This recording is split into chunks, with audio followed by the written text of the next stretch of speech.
Hi there guys, and welcome to another Train Sim 2017 video. If you're watching this in order, I'm sorry for the delay, it's been a couple of weeks. I've had some stuff to sort out, a few technical issues and a few other bits. But anyway, let's get to the point. I've tried to do a video in this route several times and failed miserably. So this time we are going to get a little go out of it. I'm in the Armstrong Powerhouse Enhancement Pack Class 92. It's not. I said that wrong. Really, it's not. They don't call it an enhancement pack. They still call it a sound pack. But in my eyes, this was the first enhancement pack, proper enhancement pack from AP that I bought anyway, because it was just called a sound pack. But it added so much functionality to the train, made it drivable, and considering the 92 is one of my favourite classes of locomotive, it just sort of brought it into line with the sort of spec I'd come to expect from Train Sim. I will, as per usual with these sorts of videos, be going through the manual for the 92. I don't have a driver's manual as such. I have what's called a line of route, which is a maintenance manual for the 92. This thing is all in all about 900 pages. So yeah, we'll be going through some bits and pieces. So, without further dithering, because I'm not going to say I do on my own YouTube channel, because everybody says that, I'm not going to. Let's get going. So you'll notice here one of the excellent bits about the AP pack is the announcer screen. There's also things like temperature simulation put in, updated physics, acceleration braking physics. Sounds are awesome. Functionalities there. It also has random. There's the FAP, which is the fault announce or something or other. I'll get through it on the manual. We'll get to that bit. But if I press page up or page down, we can go through and see various bits. This is a screen that is put in. This is not in the real one as such. It wouldn't have things like vigilance device, over temperature simulation, visual alarms written on it. That's there for simulation more than anything. This is the announcement panel, so anything the train needs to tell me, any failures. This does have random faults. It can come and tell me. Next of all is the temperature panel. So this has the transformer temperature panels and converters. If they get up to these red lines, one set of fan kicks in, and then vice versa, it'll turn off and on. It's winter in this quick drive I've selected, so I don't know if it will take that into account. I'm not sure. It's just a standard consist today. The 20 mega fret wagons without any of the. We've got Flyer instead of Hoyer and all that sort of thing. So nothing special, nothing special. I'm running a bit of a bare bones train sim at the minute. But let's go through and get this. Start to get this set up, reset our AWS and everything. Okay. So go into forward, reset DSD, stick a little bit of power on. You would normally drive the 92 with the speed set, from what I can gather. This does seem to be a correct way to drive it. I don't know if it's company policy with DB Schenker or first GBRF, or not first GBRF anymore, are they? If GBRF have a different policy, I'm unsure. So it's a bit icy out there, and these are supposedly absolutely pants in the frost. So be a bit careful. Oh, I've done it again. Started moving, I've not set up any of my lights. Because I've not actually got a proper manual in front of me, I'm not going through the full procedures. It's not really a full manual, which is quite annoying. I have got a bit of a... Trying to find an actual driver's manual for this, I met a bloke on one of the Facebook pages that basically is the guy who I bought all the last manuals from. So Control Shift and D for the DSD. Yeah, I'm going to turn the DSD off. Mainly because I'm going to be reading. So we're going from, I think we're just outside Stafford. That was actually the weight of the manual that I just moved that just hit the horn and the windscreen wiper key there.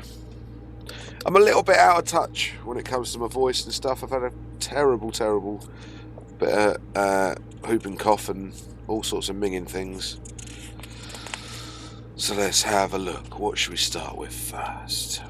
This manual's quite strange. It's not strange if you're trying to maintain it, but it is strange when it comes to trying to read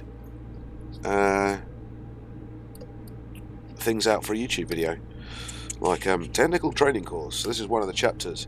Main control cubicle, common zone and center zone. And it's just sort of diagrams and it's quite weird. Half of this is from brush traction, half of it's CWS. Some of it's even handwritten, which is quite odd. A lot of the drawings look very much hand drawn. They don't look pro by any stretch of the imagination.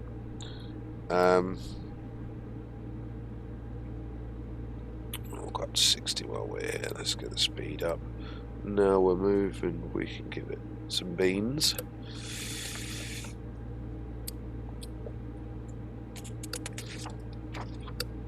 So there's a whole section on batteries. Let's talk about the batteries on the 92. It's something that we never really get to talk about on trains. So the locomotive control battery is of a nickel cadmium alkali type that has a capacity of 140 amp hours. It's located on the underframe in the central zone. There are 4 battery boxes in total, 2 either side of the transformer. Each box contains 6 crates, and each crate contains 3 cells, giving a total of 72 cells. That's pretty crazy, isn't it? I'm actually going to slow this down because we've got a 30 up ahead and then a 50. Now, practice would be that I would actually drop the power now. That's what that buzzing, that beeping's about. And we drop the speed manually down to 30 and then increase power when we've got the speed set at the level we want. So you can hear the rear static fans kicking in there. The sound pack's awesome for this. It's just really nice. It's very immersive. So there we go. Then I can stick power back on. That'll keep us at a nice 30 mile an hour. And we've got to 50 and then up to 75. So 72 cells. 6 crates, each crate containing 3 cells, giving to 72 cells, and it's a NiCad batteries, okay? So battery charging. Under normal conditions, the battery is charged via the locomotive battery charger. It can also be charged by an external battery charger via charging sockets CS1 and CS2. And that's beside this is some handwritten bits with a bracket that says battery isolation switch in position 1 isolate. So it must mean that you have to put bits in certain things.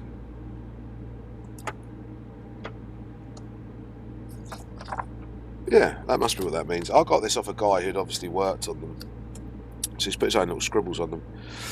When charging via the locomotive battery charger, the battery is protected by 2 charger fuses rated at 125 amps each. That's a fair amount of amps. When charging via the external battery charger, the battery is protected by 2 fuses known as charge protection fuses rated at 120 amps each. Okay.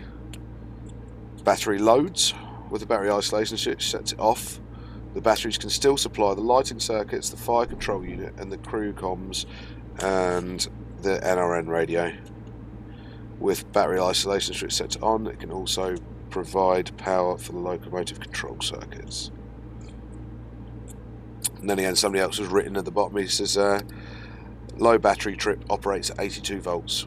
Reset button on main cubicle in the common zone. Then he has pictures of said main cubicle. I mean, these drawings are very well done. I don't think they're particularly the bloke that's drawn them in. It could be. Interesting if it is. Let's work our speed up again. We can do 75. It's the maximum we can do.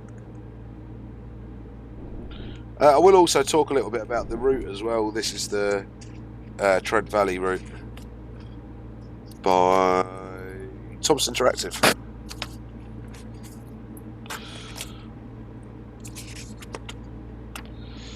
So the next bit we go on to is the ETS system. So the ETS system in a Class 92 provides a 1500 volt, 893 volt AC or a 750 volt DC supply to a something system, because it's cut off where it's been photocopied. The supply is monitored for overloads and earth faults. Supply control is a combination of hardware and software designed to avoid software critically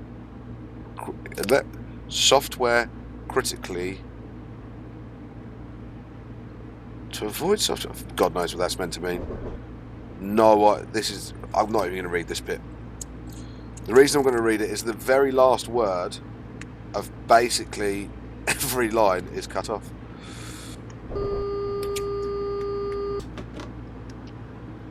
What's taking us down to 50 again? Come on.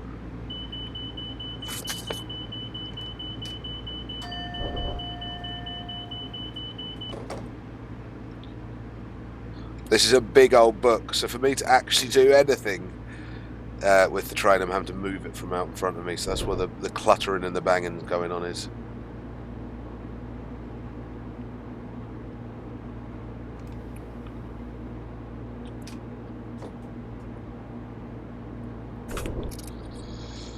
So it's just emerges onto that track there. The detail on this route is amazing. The line side equipment is beautiful to look at. Trunking, the speedboard signs.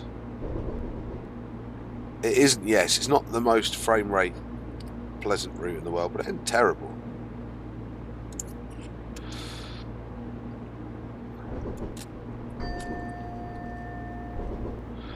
So each cab has two illuminated push buttons: ETS set, which is ETSP, and then there is, hang on, let me just get the speed back up. And then there is ETS trip. So I've got a sneaking suspicion. No, ETS stuff I think was up. Nope. Let's try and find them.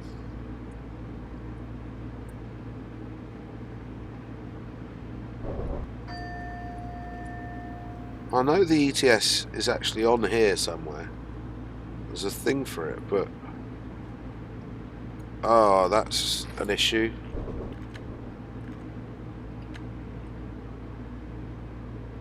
So we're actually pulling no amps at the minute, because that's come on. So this is to do with protecting... I can't remember how I actually... get rid of it. I thought it was just F.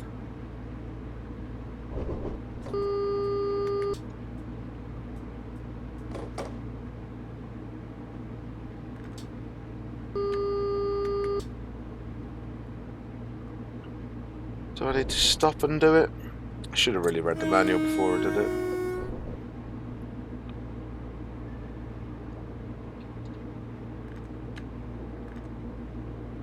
So I can dim it, but I can't get rid of it. On the announcements panel, let's hope it tells me. DLF monitor recognise level exceedance. Press fault acknowledge push button, which I thought, there we go, while it's on that screen. That's it, see? See, I'm from Powerhouse, always have it pretty much set. That they can tell you what's going on. 350 coming past us there.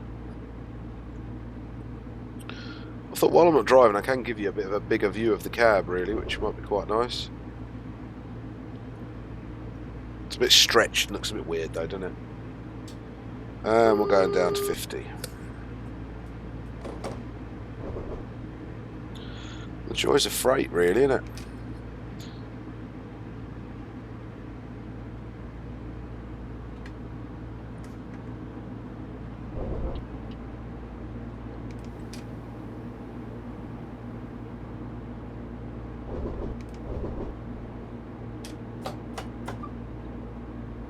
Oh, I didn't mean to do that.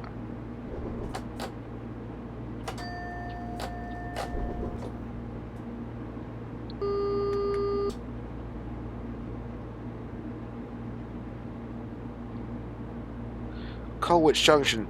Why does that ring a bell to me? I think it's probably from reading like Rail magazine and Modern Railways around the time that the Trent Valley was being redone. Trent Valley modernisation bit.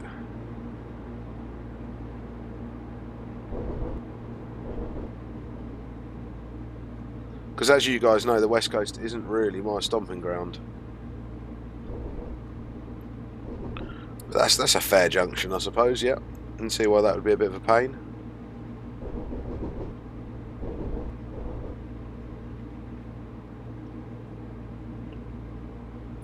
Well, so what we're doing, we were looking for ETS push buttons, weren't we? And we can't find them. I'm going to look through the cab diagrams in a minute.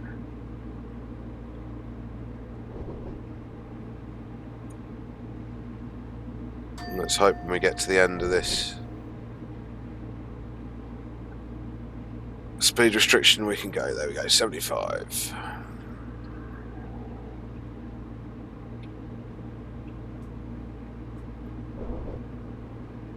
Whack our power right up to get us going again. So the lamps and the ETS push buttons indicate whether the ETS is live or not. These lamps are controlled by software. Then it goes on to headlamp LEDs. Within each headlamp glass are an ETS live LED. Oh. These LEDs are driven for the voltage relays and the hardware. So inside the headlights, that's really clever. So inside here, there's also a little LED that tells you whether the ETS is on or not.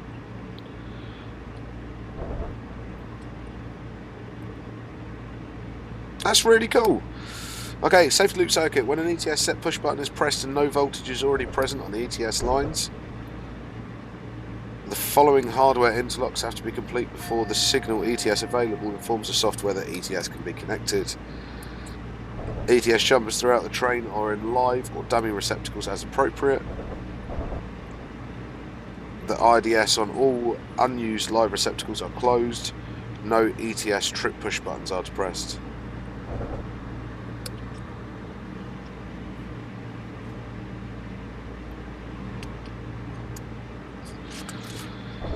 Do you know, people always say the 92 is like the most complicated train.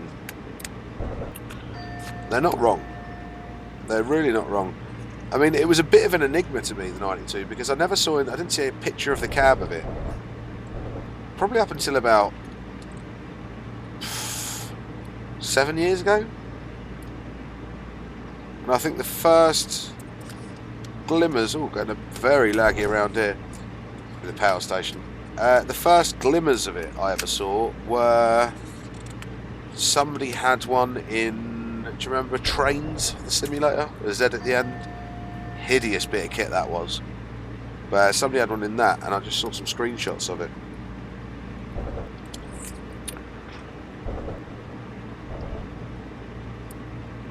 But then the first time I properly saw it was YouTube. There is a video, and that's how I know about the frost thing, of one of these is in a platform for, I've got a sneaky suspicion it might be somewhere like Stafford actually, and the driver obviously lets this lad get in with his camera and have a look, and he goes, yeah, they're a bloody bugger in the frost, but that's about it that you'll really hear, but you get a good view of the cab, and that was really it. First time I'd seen it properly.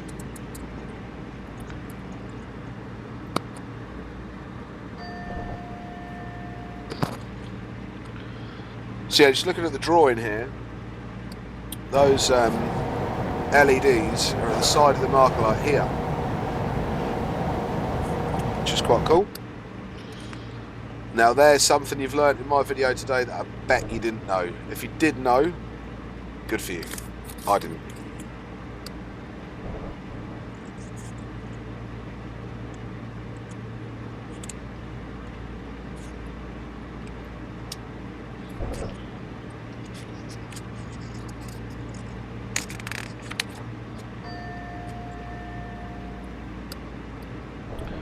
Trying to find something a little bit more interesting.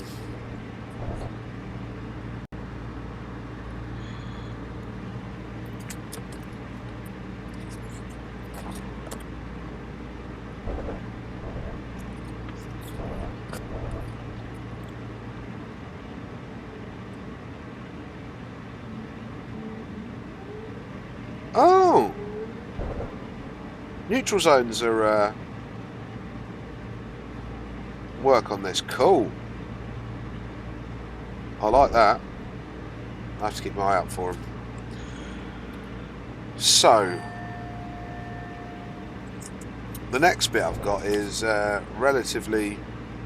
So yeah, I'm going to do this bit. So this is one of the reasons why this is a very complex machine, and the reason it had to meet very stringent standards was because they were built to go through channel tunnel. So one of the... for example, a silly thing for it is that it has to be able to pull a fully loaded train on half of the traction motors being completely out. Basically every system on the train, from transformers down to converters to everything, is basically duplicated. The other thing that's pretty complex in the Class 92 system is, of course, the fire system. So this is the introduction to the fire system, and then it goes on to talk about the extinguishment and all that sort of thing. This tends to play into my sort of hands. I quite like the idea of fighting fires. Oh.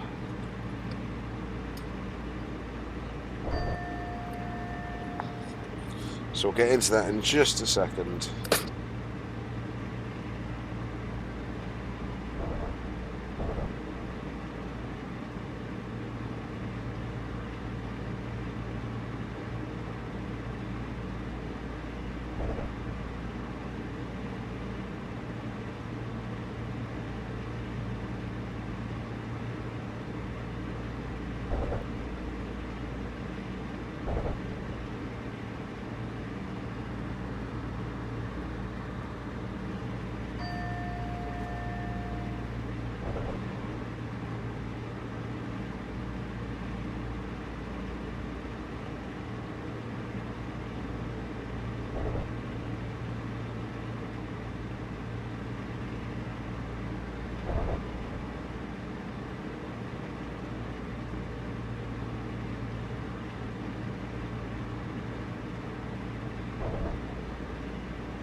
So I'm just sorting out the next bit. I'm going to read there. Yeah, some nice times to look at the track anyway. This training session presents an overview of the Class 92 fire protection system and its operating procedure. Attention is paid to the safety controls and location of the system components. A prime requirement of the system is that it be capable of selective isolation of fire-affected areas in order to prevent the locomotive coming to a standstill within the channel tunnel. So that's those regulations we were just talking about. I won't go into them. I've tried to read them. It is gobbledygook. So to achieve this operating requirement, the locomotive is divided into 3 separate protected zones. You'll have already heard me mention these, and I probably should have said at the start. So 3 zones are the Bogey Zone 1, which contains equipment dedicated to Bogey number 1. Bogey Zone 2, which you guessed it, contains equipment dedicated to Bogey number 2. Common Zone 3, and that contains all remaining equipment. Each zone is protected by an automatic main system and a manual reserve system. The main system configuration is shown in a picture that you can't see. Detection of the fire is performed using snap switch heat detectors, which are located in various positions in each zone. Now, I thought this was also one of the... Was this one of the ones that did spark protected, like flash? They detected flashes of light as well. I might be making that up in my head. I know they use it in boats quite a lot. There are 2 snap switch circuits in each zone, with 2 detectors mounted closely together as a dual detection pair. So remember I was saying about things being in backup and things being duplicated. Even the fire detectors are dualed up and they're next to each other. Each circle will indicate 2 levels of detection, fire and fault. The detector is connected to the fire control units, which is located in the main control cubicle in Zone 3. The purpose of the fire control unit is to provide a diagnostic system that continually monitors fire protection system and interfaces with the locomotive control computer. So you've probably all seen one of these at your school or place of work. They're like a fire control panel. It'll have the different zones throughout. That's the same sort of system with this. Extinguishing. The fire extinguisher agent is Halon 1301. I'm not sure if that still is. Probably. I think it's been banned, hasn't it, Halon? Was Halon the banned one? I can't remember. Zones 1 and 2 are protected by two 25-litre Halon cylinders, one main and one reserve. Hang on, it can't be banned, because surely the Halon, this was after 90, these were built 92, 93, weren't they? I don't know, I'm going to look that up in a minute. The cylinders protected in Zone 1 and Zone 2 are the cylinders protected in Zone 2 are located in Zone 1. So the cylinders that do Zone 1 and 2 are both located in Zone 1. Zone 3 is protected by two 9-litre Halon cylinders, one main, one reserve, which are located again in Zone 1. Halon is distributed into the zones via pipework and is discharged via nozzle, which are located in various positions in each zone.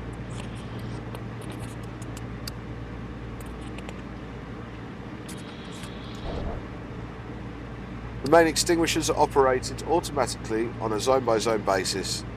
They are controlled by a means of panel-mounted push buttons situated in the driver's cab. Are they?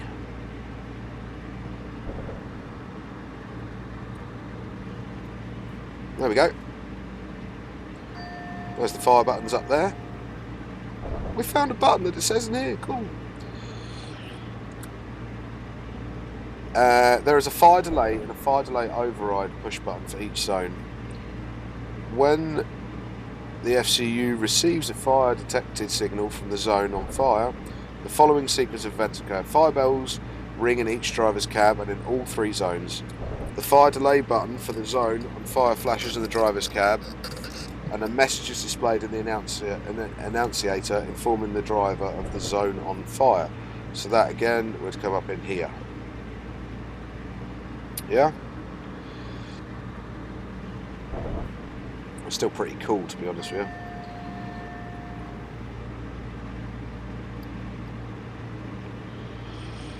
The driver then has the opportunity to delay the discharge of the Halon to that zone by pressing the delay button within 30 seconds.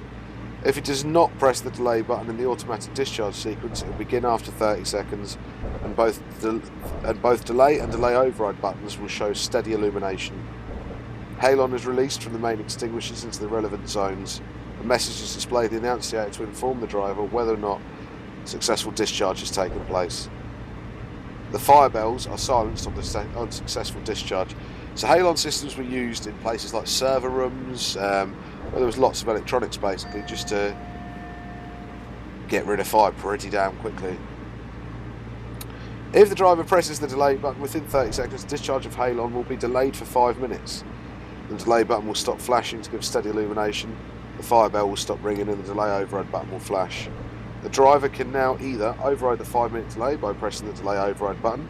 If he does this, the automatic discharge sequence commences, resulting in a Halon release, or he may allow the delay to continue for 5 minutes, after which time the fire bells will ring, the delay override button is extinguished and the delay button will flash. It will then be given another 30 seconds to delay. On commencement of the automatic discharge sequence, the following sequence of events is dependent on the zone on each fire. Let's see where that is. So for a fire in zone 1 or 2, the FCU informs the locomotive control computer that shutdown is about to be initiated. The FCU opens vault-free contacts to the VCB or HSCB. The appropriate bogie zone is electrically isolated. The FCU closes vault-free contacts to the remaining VCB or HCB. So that's power coming down from the pantograph or from the shoes. The locomotive continues to operate using power from the unaffected bogie zone. So again, that would be either another pantograph or another shoe on the opposite end of the locomotive. A 30-second delay begins to allow ventilation fans to run down in the relevant zone, and then Halon's discharged. So it'll run the fans down because you can hear them whirring away behind me. And then it needs some time to stop them, otherwise any Halon. Any halon that was discharged in there anyway would just be vented. For fire in zone 3, the vault-free contacts, the HSCBs or VCBs do not reclose and the locomotive power remains shut down. Operation of reserve system. So Jesus Christ, that's complicated enough, isn't it? It's pretty simple when you read it out, but if you think about it, this is way more than any other locomotive. Way more. So now we get into the reserve system. The reserve extinguishers are operated manually, either by electrical means via a push button on the driver's assistant switch panel. Whereabouts?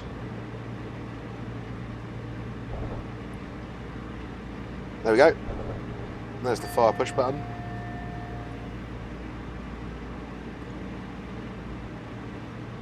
Or pneumatically via either of the two external pull handles located approximately halfway along each body side of the locomotive.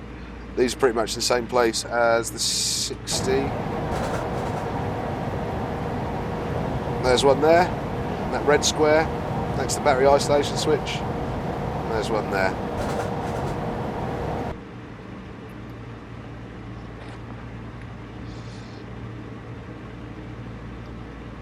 Both the exterior discharge handle and the electric push button are located behind it, behind a protective cover. Operation of the reserve system is summarised.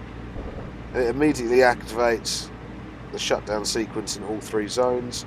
A message displayed in the outset following of the reserve operation. The alarm bell rings in all zones and drivers' cabs. As for the main system, a message will be displayed in the outset to indicate whether or not successful discharge has occurred. Fire bells will be silenced on successful discharge. When the electrical reserve push button is pressed, the shutdown procedure follows the automatic discharge sequence as for the main system. So it does the same thing with shutting down the fans first for a bit and all that jazz. Oh good God! How much more of this is there?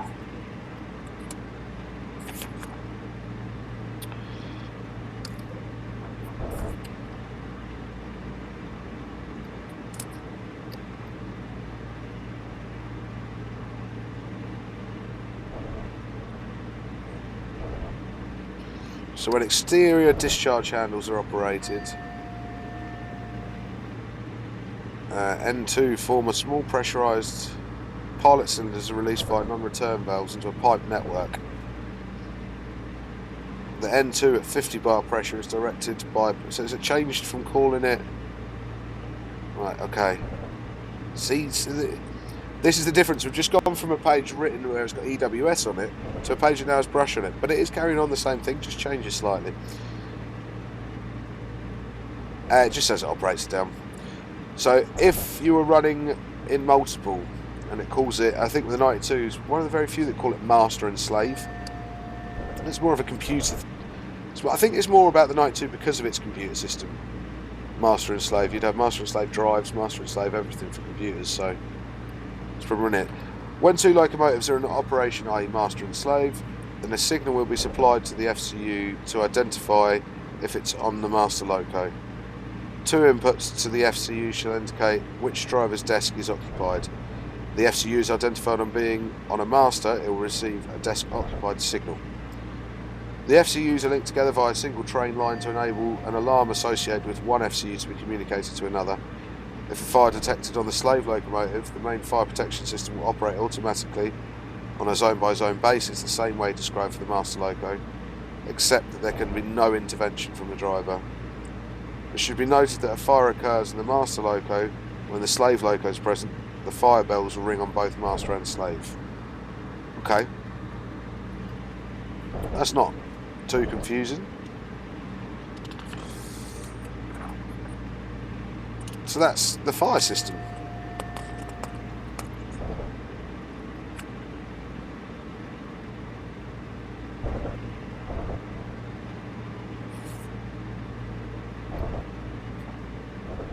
No, it's not. No, it's not. We thought that was it. But it's not. Go system start, system integrity, safety systems. We'll have a look through and do something a bit different than Keep doing that. I want to see.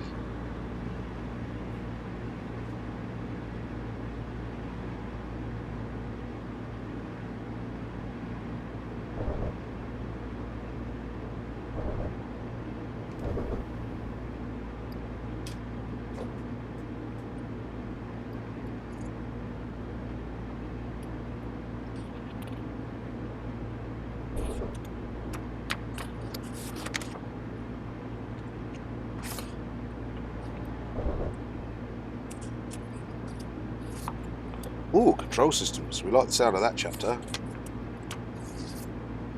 So the MICAS S2 system.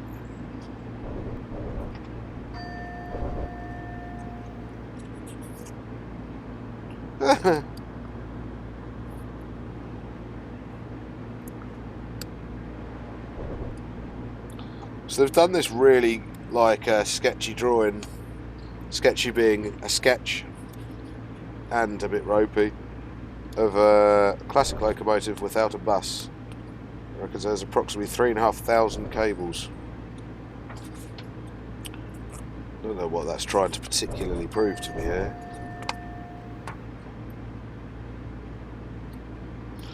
It's because the Class 92 has a fibre optic cable bus, so it's not your standard copper wire. It's an optical bus system, an abridged optical bus system. Well, that whole section I thought was going to be really cool wasn't. It was literally two things, two drawing bits. Let me go back up to 75 now. I've literally no route knowledge of this route at all. I don't think this will be the longest I've driven on it, if I'm honest with you. We've got 23 miles to go. Well, I don't even know how many we start at. It's probably about 50 mile, isn't it?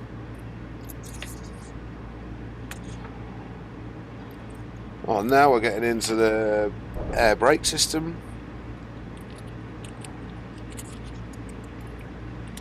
Nothing that you guys wouldn't know. Pretty standard.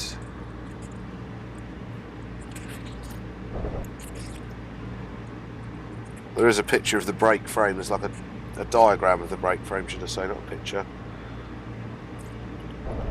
That's, yeah, pretty complicated.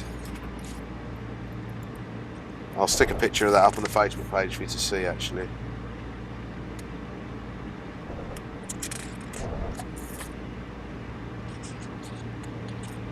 Cab equipment and layout. Let's talk about something that I actually know about. This has got some proper like salesman spiel in it as well, which I really like. I've read this bit before. Oh, sorry, I've got a killer sunburn from a day at Wells on Next to Sea. It was lovely, but I'm burnt to shreds. The ergonomically designed cab interior layout provides an easy access to the seating position. The majority of the controls and switches being positioned towards the left-hand side of the cab. The main driving instruments, gauges, switches, warning lights, cab signalling equipment, and brake controller positioned in front and to the left of the driver. To the driver's right-hand side is positioned the master controller, incorporating the direction selector and power controller, which is mounted on a pedestal. So you see, it is pure salesman spiel. The direction of the operation of the brake power controllers conforms to the UIC practices, which is opposite to the normal BR. Very, very, very neat point. The Class 92 operates on the European way of back to reduce power and forward to increase power, which of course is 70 coming up anyway, which is the complete opposite to the BR system. Now, the reason for the BR system was that if you fell or collapsed, you would fall forwards, which would push the power handle off. But obviously in Europe, people don't have heart attacks and fall forwards. So you could put the power on. I suppose they have other systems that would sort of take care of that. Germany have CIFA, the French have quite a weird system. A bit like AWS, really.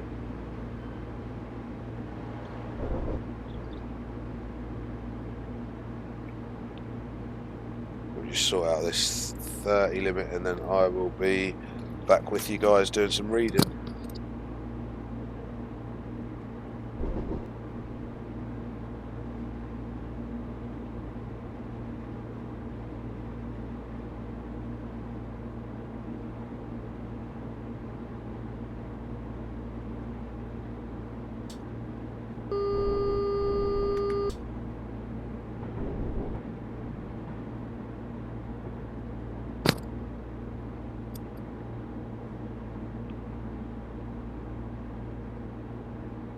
Got a neutral section coming up as well.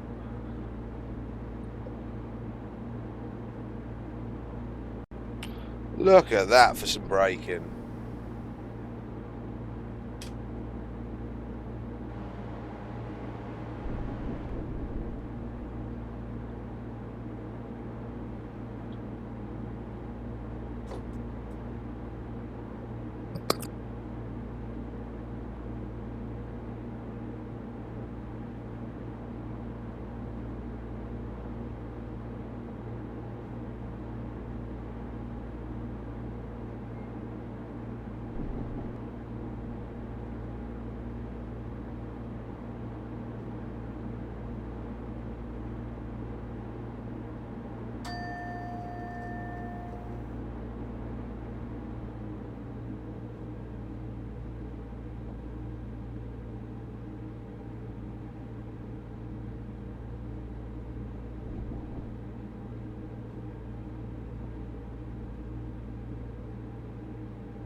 Seems like I've just stopped doing any miles the last couple of miles, actually.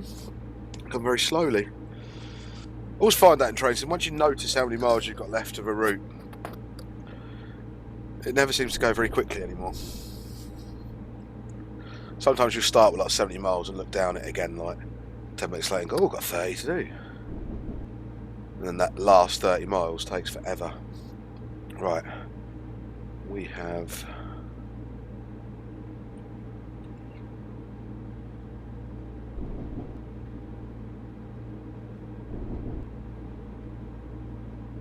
that speed increase would be nice. Oh crap, neutral section. I knew that was coming up as well, didn't I?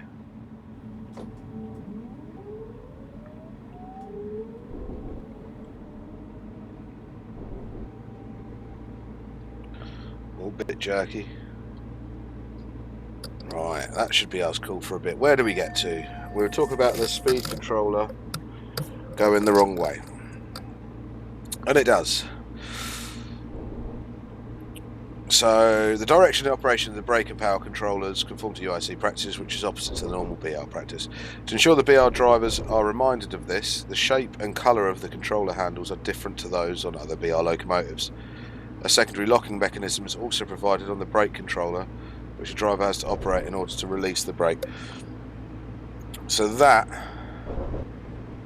is the little pull-up bit, I think.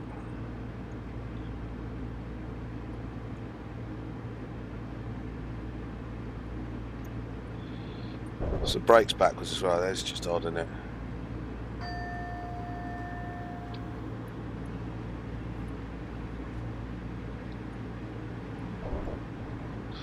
It is the more logical way.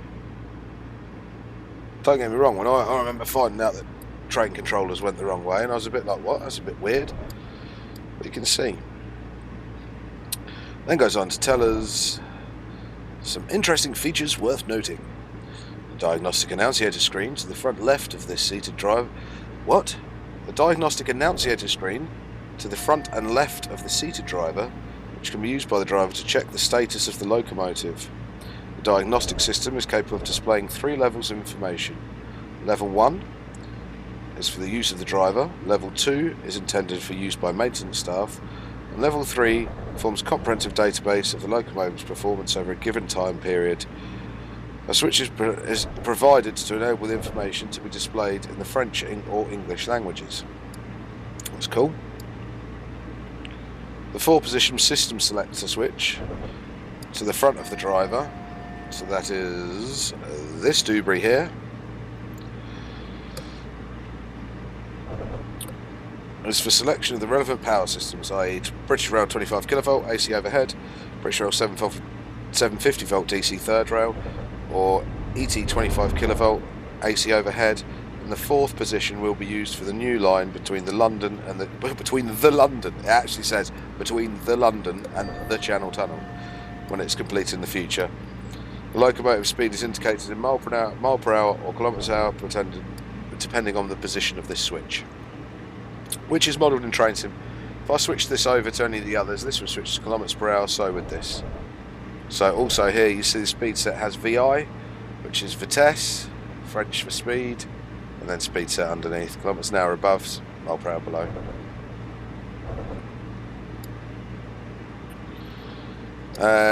Right in front of us here is the TVM 430 cab signalling system, which has displays to indicate the driver the speed restrictions when operating within the Channel Tunnel.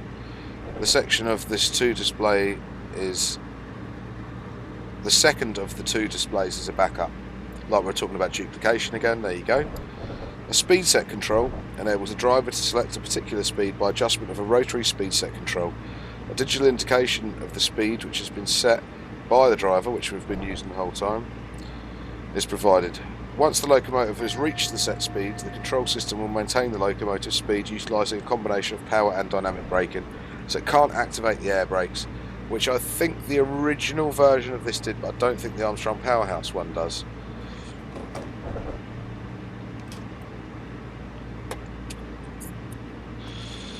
The cab air conditioning system allows the driver to regulate the temperature between 18 degrees C and 26 degrees C. The system is also capable of supplying fresh and recirculated air dependent on the external ambient temperature. The fresh air intake will automatically close when the fire detection equipment is operated within the locomotive.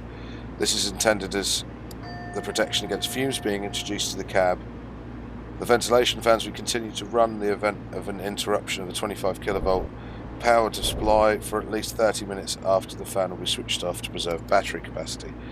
So basically, if you're stuck in the tunnel and you lose power, you've got 30 minutes to get it back on, otherwise you're going to start cooking.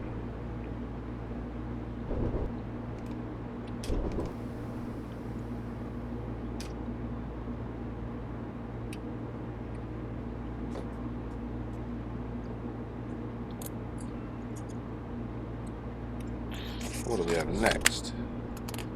So it gives us a little driver's instrument panel diagram, which I'll be honest with you, compared to the other ones and some of the other manuals I've seen, is not brilliant. It reminds me quite a lot of the 333 manual I have.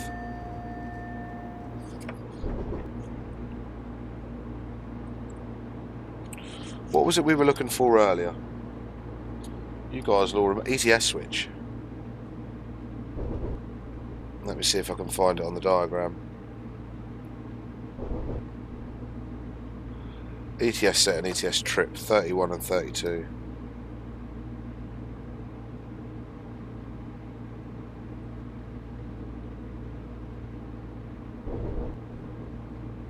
Ah, should have found them next to the fire ones.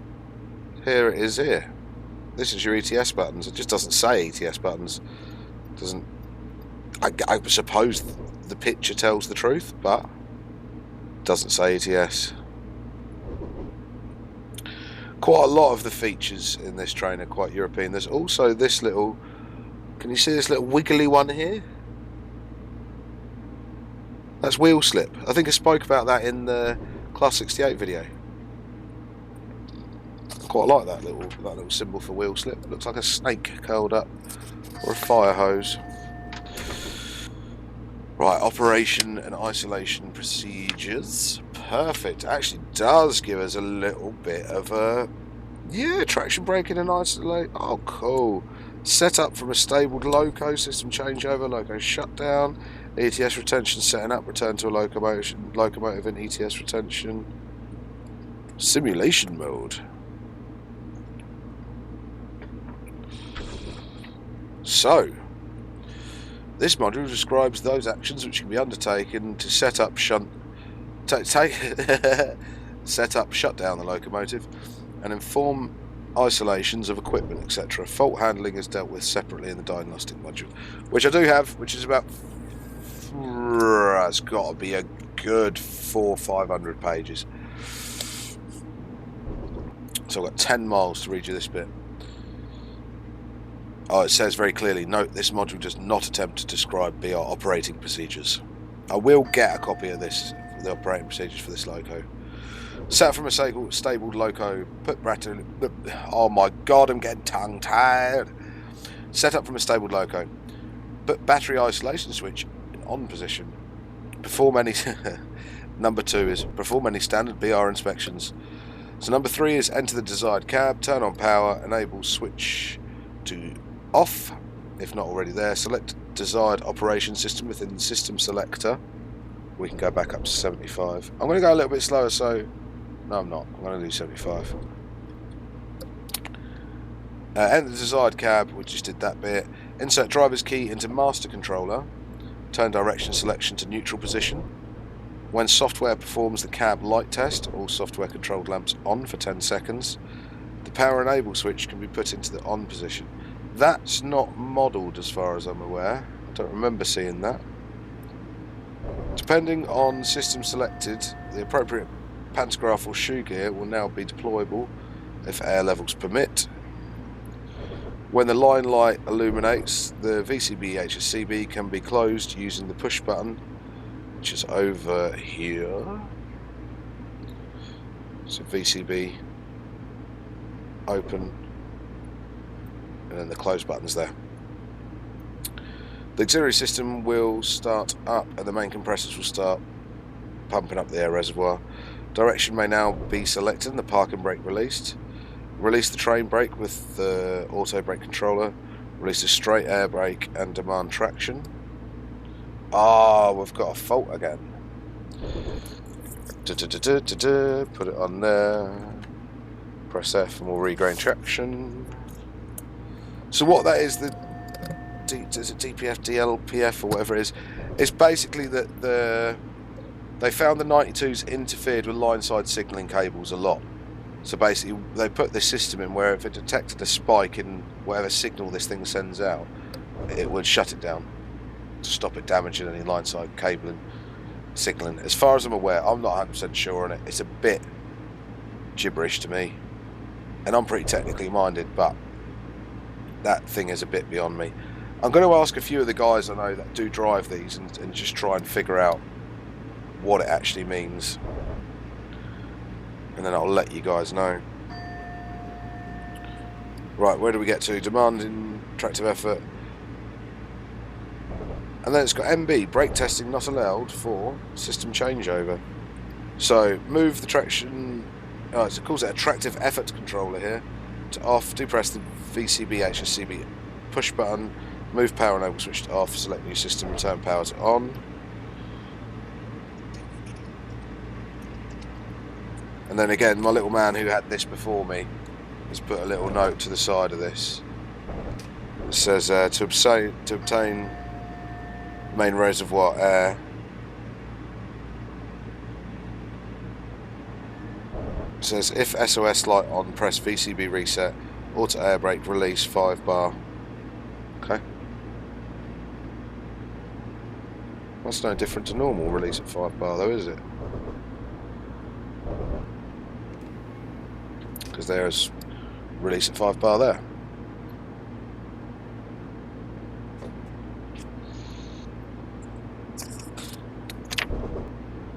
Right, where the line light illuminates, press the VCB HSC button, reclose, we then can redemand it. To shut down the locomotive, ensure that all necessary brakes are applied. To press the VCB HSCB open push button, auxiliaries will then run down.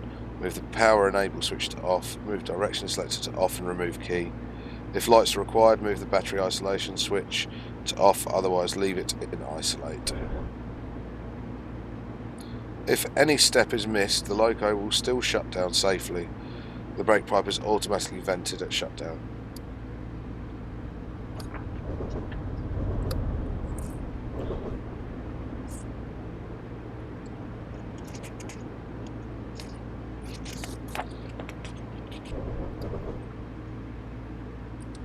So it is a complex beast. A pretty damn complex beast.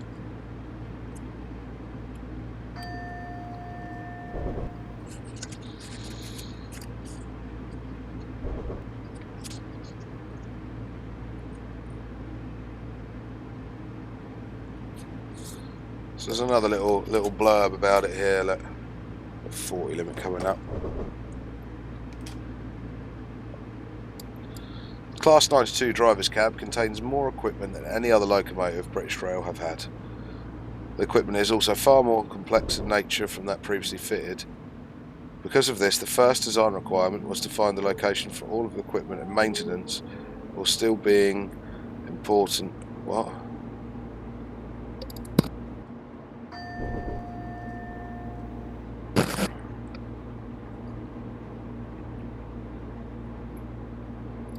Because of this, the design requirement was to find a location for all the equipment and maintenance while still being important, had of necessity to become a secondary import. I don't even get what that's meant to say. So basically what they're saying is because it's got so much stuff in the cab, where to put it and how to maintain it basically was put behind the need just to cram it all in. So as much as they tried to design it to look good and be ergonomic, it kind of isn't. I'll leave it at 30 to troll through here just so I can read this to you, because I want to get this out before we get to the end of the route.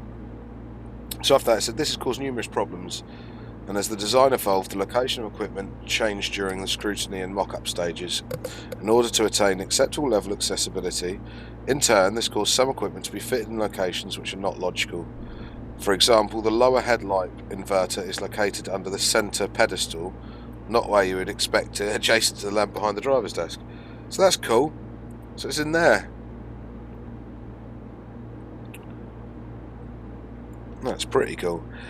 In order to aid maintenance, accessibility... What is this, another neutral section?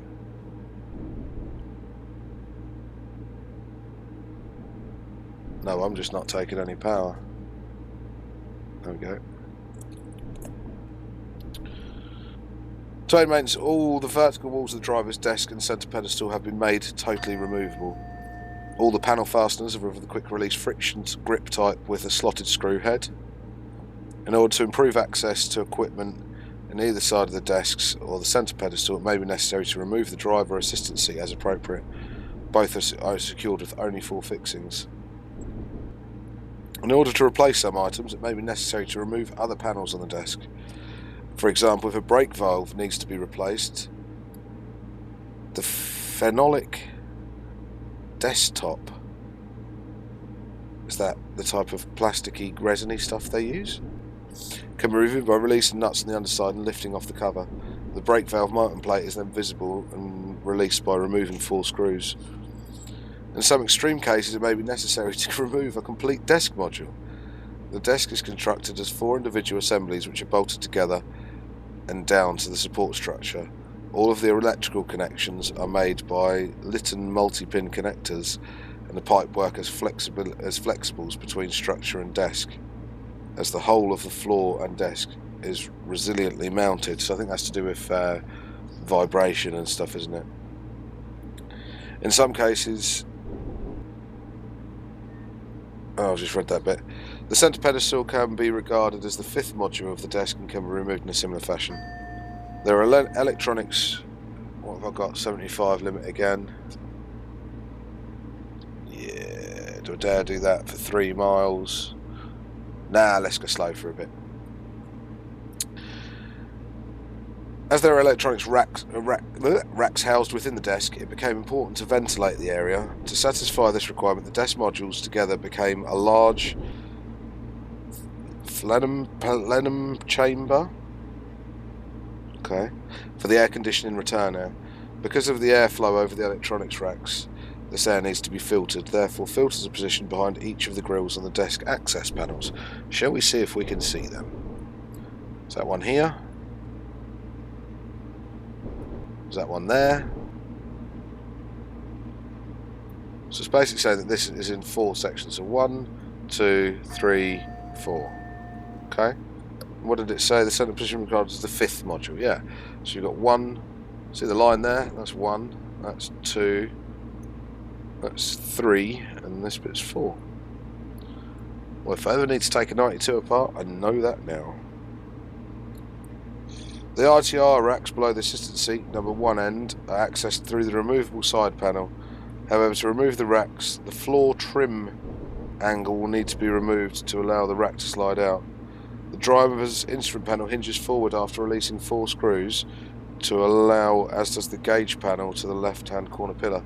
So basically you can tilt this forward to change bulbs or anything that's behind there, and these will pull out as well, so you can change anything at the back.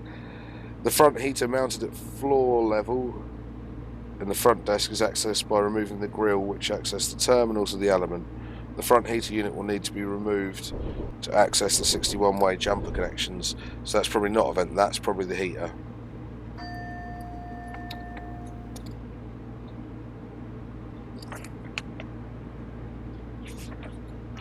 That starts coming into drift up there. Look, we're 25 and 15 limit.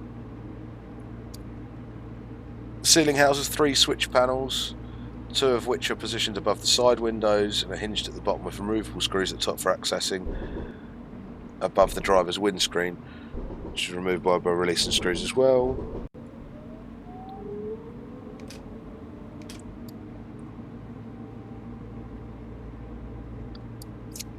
Wow, this just goes on about how basically everything in the cab can be removed with, what, 4 screws.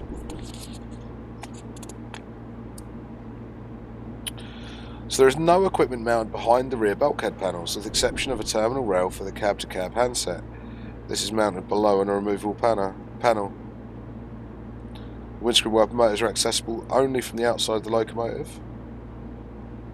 And the windscreen washer outlets are mounted independently of the wipers at the base of the screen.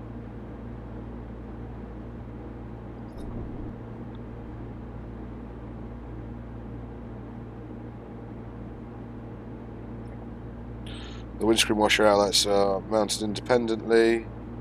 The washer system is of the Venturi type, whereby air passing over the water supply pipe draws water up, which mixes with the air and is emitted in the form of a spray to the screen. There's no separate pump in the washer bottle.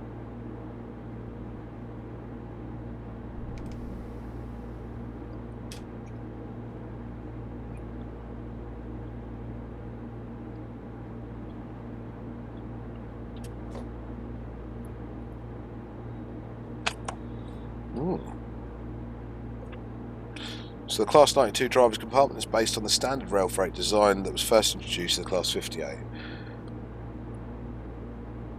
Yeah, kind of.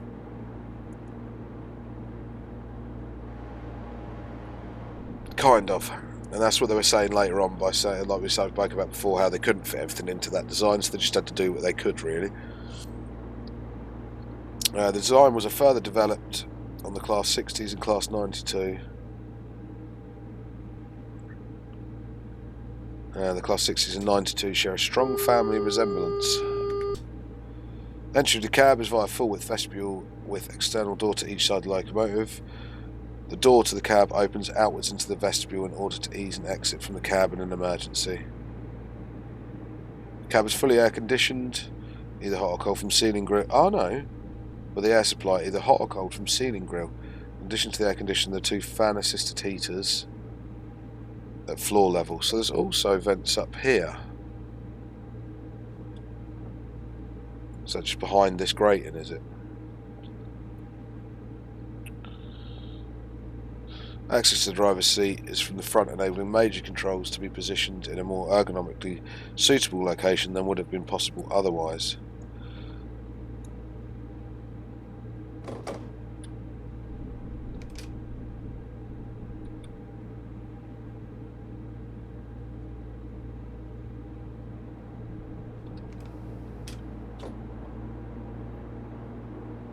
The windscreen is fitted with an anti-spool interface, which has to be treated with care. That's like on the 66, you get the little thing here that says, do not use anything on this window apart from water. The cab side windows are tinted and impact resistant and are of the sliding plug type to prevent noise and drafts. So is there any actual difference? Yeah, there is a slight difference between those two, I think. Or are my eyes just making that up? I don't know. I think my eyes might be making it up.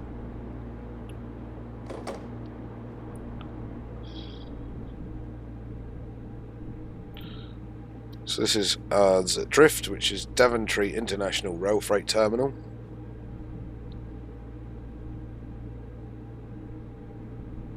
We've got line 5.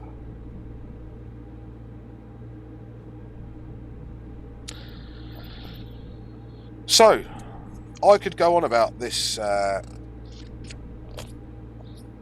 Class 92 and the way the systems work on it for the next 4 billion hours with the amount of info I have. Still doesn't give me the driving instructions though, which is what I'd like. As always guys, thank you very much for watching. And one little trick I have to show you is I now have this. I can do Control S without OBS having a moment and turning everything off. So no more pausing for screenshots, hopefully. So yeah, as always, please feel free to like, share and subscribe this video. My subscriptions are steadily rising and I'm really pleased with that. As always, the more likes and comments and subscriptions I get, the more money comes in, the more I can pump back into the channel. Some technical stuff is going to be this month's money and then back to DLC by next month. Should have been the other way around. We should have been on DLC already this month, but we're not, just due to a few tech issues earlier on in the month. So yeah, we're a bit delayed, but we're getting there. And thanks all again for the support. Really enjoy it. Any comments, feel free to leave them below. Those of you that I haven't responded to comments for, I am sorry. I'm trying to get through them as much as I can. It's just a bit of a backlog at the minute with everything that's going on. I'm just going to check where the end of my train is actually. Are we all in here? Perfect. I'm going to give it a stop here.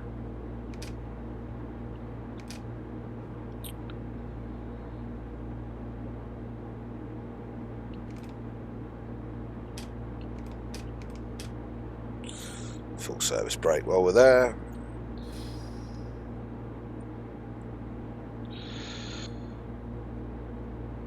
As always guys, again, thank you very much. Catch you soon.